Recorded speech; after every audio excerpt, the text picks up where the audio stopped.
Olá amigos, eu sou o Thiago Bizzi e esse é o Farol LS referente ao fechamento do pregão no dia 2 de agosto de 2016, terça-feira. Vamos ao mercado. Temos aí na tela gráfico diário do índice Bovespa, hoje um dia de queda, mais um, né? O segundo dia seguido, uma queda de 1,05%. Bom, vamos recapitular o que vem acontecendo no mercado, para a gente seguir o raciocínio. Há algum tempo, desde o dia 19 de julho, o mercado vem desenhando um movimento de correção que vem se mostrando lateral. Tá? E esse movimento insistentemente lateral, inserido aí onde está, para mim, tem um contexto altista. Tá? O mercado vinha deixando sombras inferiores, mostrando que estava insistindo no movimento de alta, enquanto muita gente estava apostando na venda, até que o mercado mudou o padrão das sombras aqui, e a gente viu um risco bastante grande de correção a partir do candle do dia 27, muito porque a gente teve um rompimento falso, né, um rompimento altista falso no intradiário, e eu sempre bato na tecla que rompimentos falsos no intraday, de zonas importantes, né, é muito comum que elas detonem movimentos de gráfico diário. Né, e de fato nós tivemos uma pancada para baixo no dia 28, que por um certo momento parecia definir o mercado para baixo, rompendo uma zona importante lá no gráfico do mini índice, se vocês bem lembram, mas se mostrou também um rompimento falso. Isso nos colocou numa expectativa de alta, então, o Plano me colocou numa expectativa de alta, principalmente depois a gente vê a reação da sexta-feira. Né? O mercado conseguiu engatar uma boa alta, insinuou o rompimento, e ontem, segunda-feira, o mercado tentou subir, e tivemos novamente o rompimento falso, e pela primeira vez em muitos pregões, nós tivemos um pregão que foi inteiramente dominado pela venda. Né? E esse um pregão dominado pela venda era um dos critérios que eu sempre disse ao longo, né, desses últimos 10 dias, que a gente precisava ver para poder acreditar numa correção que viesse para o gráfico diário, né, que fizesse efeitos aí, aqui para o gráfico diário. Então a gente teve esse dia dominado pela venda ontem, e o segundo critério que eu sempre falava era o rompimento da congestão aqui, da consolidação. O problema é que o mercado começou a ganhar amplitude de movimentação a partir do dia 27.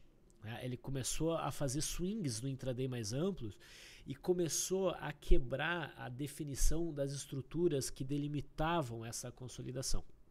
Tá? Então esse critério, o rompimento da consolidação, ficou menos consistente. Tá? Hoje nós tivemos mais um dia de baixa, né? Mas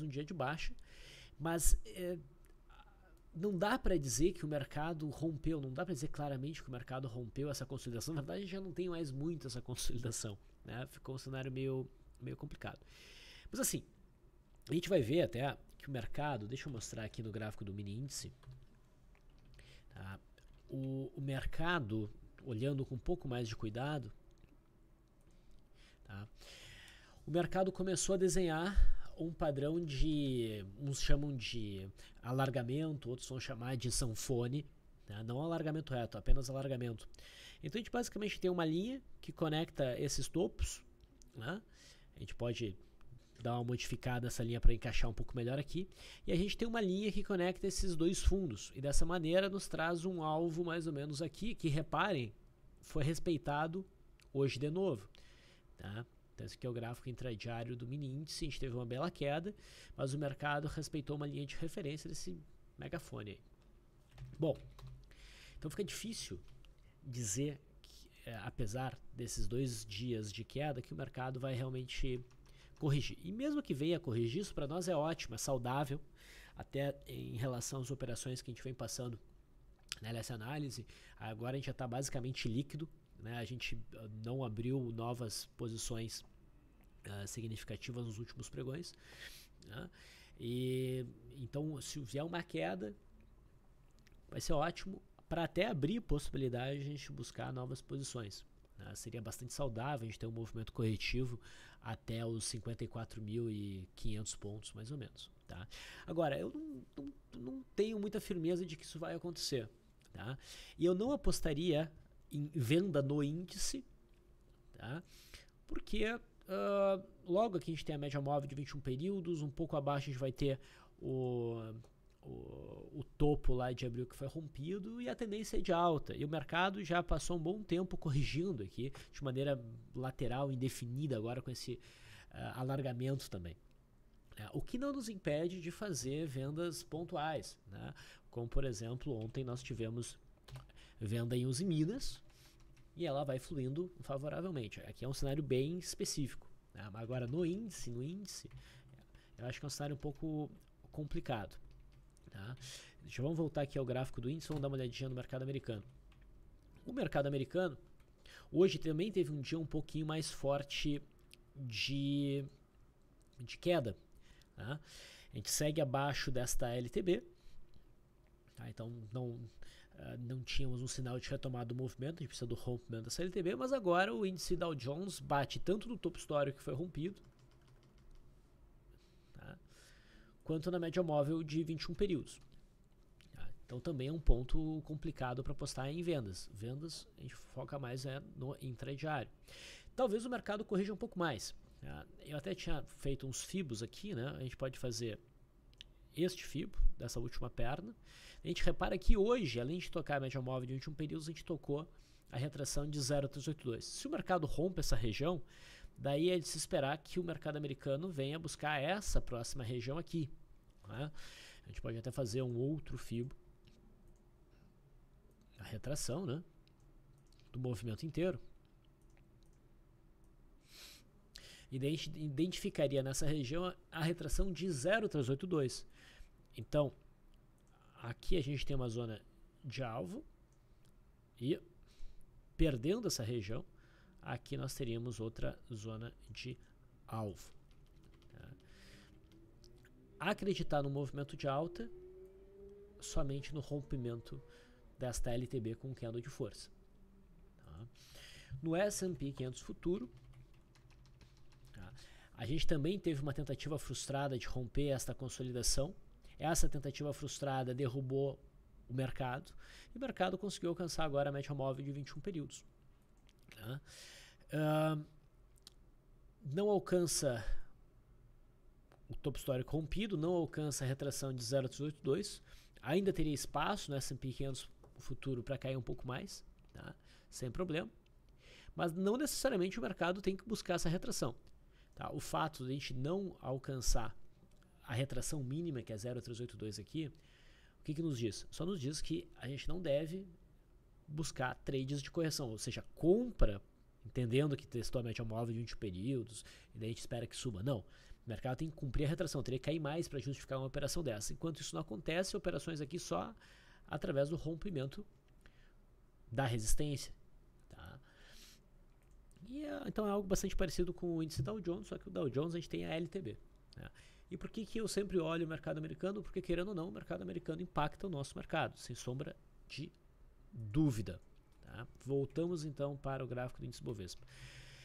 Em relação ao índice Bovespa, a gente também pode desenhar aqui alguns fibos. Então a gente vai pegar a máxima de segunda-feira e a gente vai trazer até aqui. Tá? Então a gente repara que a retração de 0,382 no índice Bovespa não foi tocada ainda. Ela está lá em 55 mil pontos, o que nos diz que a correção no preço é curta. Com toda certeza, a correção no preço é curta. No preço, eu já considero correção desde aqui do dia 19, perdão. Então, no preço não chega a ser uma correção curta. Mas que informação eu tiro disso? Buscar compras aqui por correção não vale a pena, porque a gente não alcançou a retração mínima.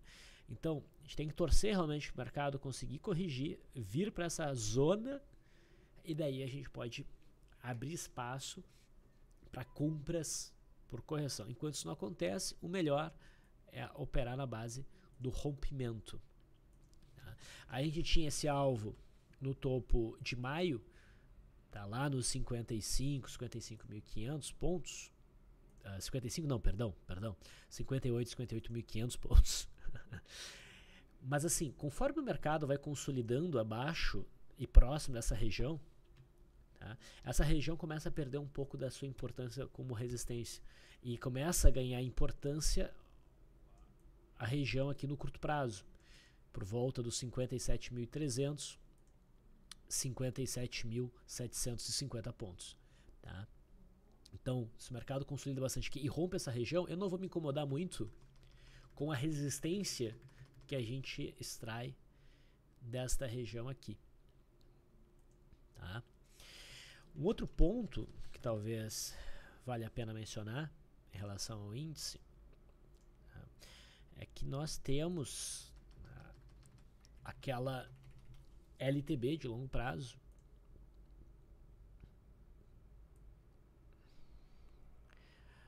ainda incomodando, ainda segurando os preços, né? Então, conforme o tempo vai passando, vai ganhando importância essa região aqui mais próxima, né? E o rompimento dessa região já seria um sinal gráfico bastante importante. Se o mercado vai cair ou vai subir amanhã, realmente eu não sei. Para mim, qualquer um dos dois movimentos está ok. Se o mercado romper, a gente vai operar rompendo. Se o mercado continuar caindo, a gente opera na venda, principalmente no intraday, né? E espera o teste da zona aqui dos 55.000 a 54.500 para buscar daí operações de compra por correção. Vamos olhar o mini. Tá? Então, aqui é o gráfico diário do mini índice. Tu percebe que ele também não alcançou a retração mínima. Então, o que nos sugere que, apesar de a gente ter tocado a média móvel de 21 períodos no gráfico diário, é cedo demais para a gente buscar a compra em termos de swing trade aqui. É melhor esperar o rompimento realmente da resistência. Tá? E o que a gente também percebe é que, apesar de a gente ter tido um dia de queda e ter vindo mais abaixo do que ao longo dos últimos 10 ou mais pregões, a gente não teve um candle de força, o mercado deixou uma sombra inferior e a gente não tem uma zona de suporte mais tão bem definida para acreditar no rompimento. Mesmo que tivesse, a média é um obstáculo importante ao movimento de queda. No gráfico intradiário, tá,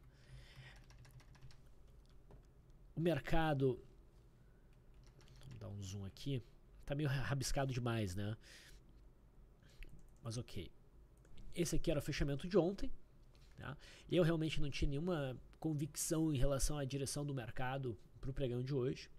Acabou sendo de queda, de baixa, né? E sendo de baixa, a gente tinha o suportão aqui do dia 28. Esse suporte foi atingido e rompido, mas tendo desenhado a linha do alargamento, a gente ainda está respeitando esse patamar. Repara que a gente fechou até com ombro, cabeça, ombro invertido. Se tivesse mais tempo de pregão, provavelmente o mercado teria repicado mais. Se a gente romper, se a gente voltar a cair amanhã, quarta-feira, tá, a mínima de hoje, sem sombra de dúvida, vai ser um suporte. A mínima, o fundo de hoje, não necessariamente a mínima, vai ser um suporte por volta dos 56 mil pontos. Abaixo disso, a gente já vai ter um outro patamar de suporte dos 57 mil pontos, que é uma zona dada em gap. E por isso tem uma relevância bem significativa. 55.600, 55.700 pontos aqui. Então, assim, tem bastante obstáculo para o mercado até os 55.600. Se o mercado conseguir passar para baixo dessa região aqui, daí provavelmente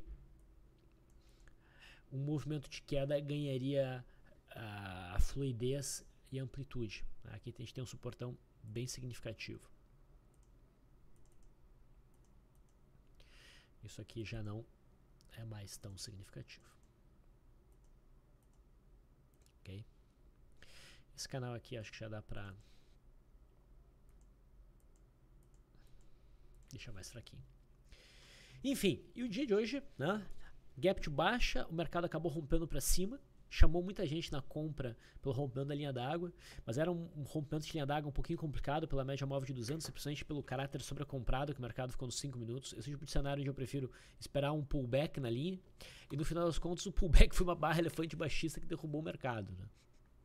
Então foi um pregão bem nervoso aí. O que esperar para amanhã? Realmente não sei. Tá? Sendo bem honesto, eu tô com um viés mais altista, mas depende muito como o mercado se comportar amanhã. A gente tem que estar aberto para ambas as direções. Então a gente falou aí um pouco do mini índice, a gente já deu uma olhadinha no mercado americano e agora a gente pode falar do dólar. Direto para o WDO U16, que é o vencimento atual. O dólar também opera dentro de uma consolidação e ela ainda não foi rompida.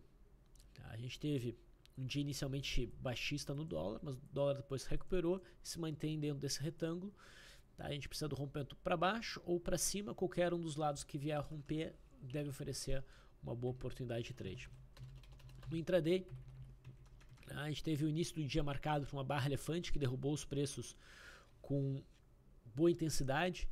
Se o dólar tivesse caído até essa região aqui, seria um bom ponto para buscar uma operação de retorno à média. Ele não nos fez esse favor e o mercado acabou recuperando praticamente tudo. Aí fechou dessa forma. Então assim, o dólar vai ficar difícil de operar. Tá? O que eu vejo aqui? Na compra, se o mercado voltar a essa zona de suporte, pode ter boas oportunidades para compra. Abaixo dessa região aqui, passa a favorecer venda. E acima do topo do dia 1º, cenário mais comprador. Se a gente tiver talvez uma abertura em gap de alta amanhã, rompendo a linha d'água para baixo, beleza, dá para operar na venda em busca dessa região. Tá? Então basicamente é isso que nós temos no dólar. Já faz um tempinho que o dólar anda dentro dos nossos modelos aqui, que a gente gosta de seguir no gráfico de 15 minutos, meio chato de operar. Em relação a juro, dei um F18, tá com um movimento muito chato, muito paradão. A gente começa a olhar daí um F19, que a gente identifica aqui uma cunha que foi rompida, mas não sustentou, e agora nós temos um possível pivô de alta, se houvesse rompimento aqui, né, que indicaria uma alta para os juros, ou havendo rompimentos 12.105, seria uma sinalização importante de queda nesse gráfico. Então, pessoal, é isso. Finalizamos essa parte aberta do farol por aqui. Seguiremos agora com as ações, mas esse é um conteúdo restrito aos assinantes da LS Análise. Eu fico por aqui. Até amanhã.